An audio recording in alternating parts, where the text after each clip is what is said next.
The future is often described as something we build. As Jakarta moves closer to its 500th anniversary, we proudly envision a city that is smarter, more innovative, and globally competitive. But before we can build the future, we must first ask who is given the opportunity to prepare for it. Because preparations begins with learning. Learning begins with reading. Yet, for thousands of children with disabilities, that opportunity is still out of reach. Honorable judges, distinguished guests, and all audience. My name is Kashifa Manamalia. Today, I'd like to invite all of us to rethink what literacy truly means. We often see reading as a habit that helps us gain knowledge and prepare for the future. But I believe the future of Jakarta isn't determined by how many children love reading. It is determined by whether every child has the opportunity to read. We often think of reading as a school activity, something we do to complete an assignment, pass an examination, or simply fill our free time. But reading is far more than turning pages. It is where imaginations meet opportunity. It is where children discover worlds they have never seen, ideas they have never heard, and dreams they never knew were possible. Before a child learns to read, they must first learn to understand. And before they can understand the world, they must first be able to read it. Every scientist, teacher, and leader who changes society was once a child holding a book. But there is a question we rarely ask. What happens when a child never gets the chance to become a reader in the first place? For millions of children with disabilities, that question isn't hypothetical. It is the everyday reality. Across the world, there is a crisis that many people have never even heard of. It is called the book famine. In developing countries, including Indonesia, less than 1% of published books are available in accessible formats, such as braille or audiobooks. Think about that for a moment.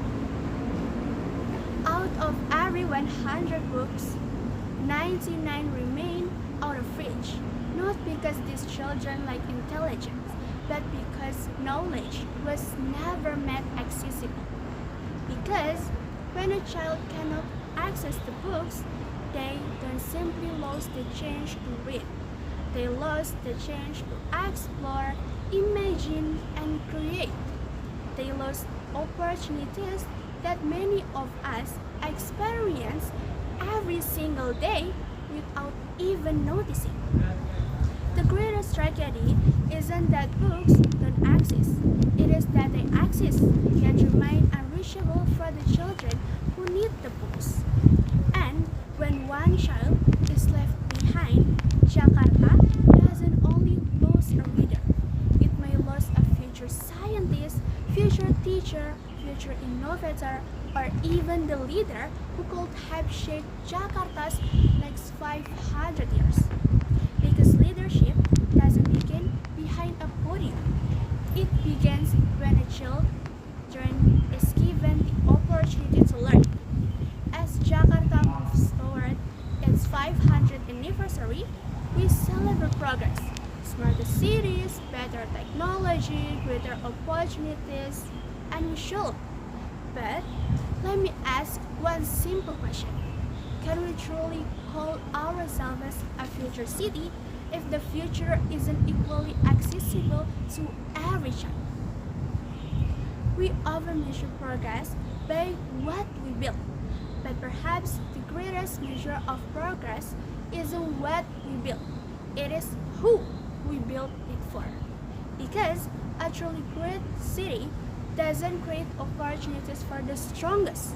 It creates opportunities for everyone. Because inclusion isn't charity, inclusion is justice.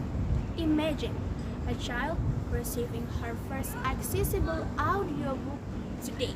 She begins reading, dreaming. Years later, she becomes the architect who designs Jakarta's first public library where every child, regardless of ability, can learn side by side.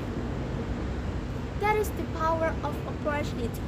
The question is no longer whether children with disabilities can become leaders. They absolutely can.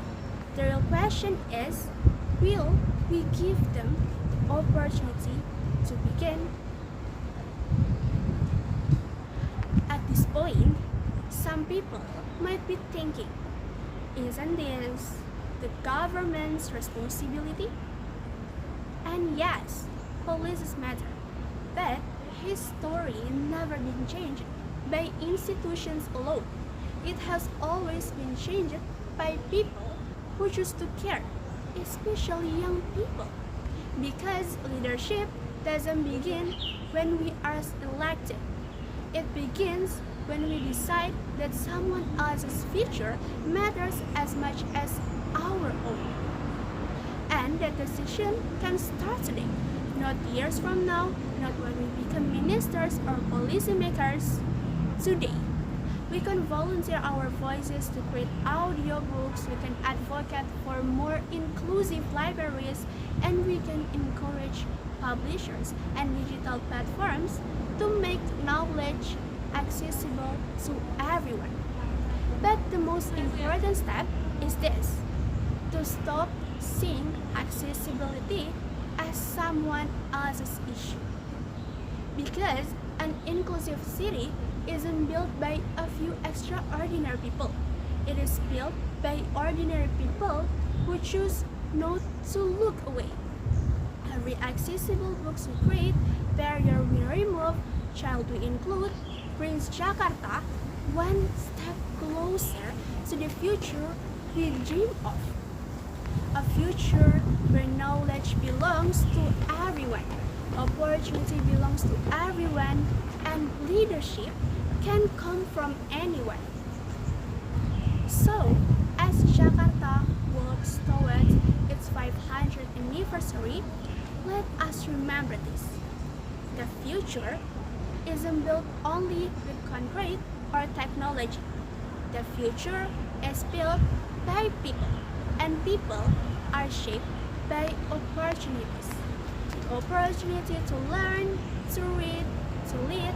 If even one child is left behind, then our journey towards Jakarta 500 isn't yet complete, because a truly great city isn't the one with the tallest building, but the one that opens the widest door. There's the knowledge, there's the opportunity, there's the future where every child, regardless of ability, can dream, learn, and lead. So, let us read today. Not only become better individuals, but to ensure that every child has the same change to shape tomorrow. Because the future of Jakarta will not be defined by how many children love reading. It will be defined by whether every child is given the opportunity to read. Because in the end, the greatest story Jakarta will ever write. It is the one where every child is finally given the chance to read their own future. And we say in Betawi, ondel-ondel tegak berdiri, menyambut warga dengan senyuman. Jakarta 5 abad menjadi inspirasi saat setiap anak mendapat kesempatan. Thank you.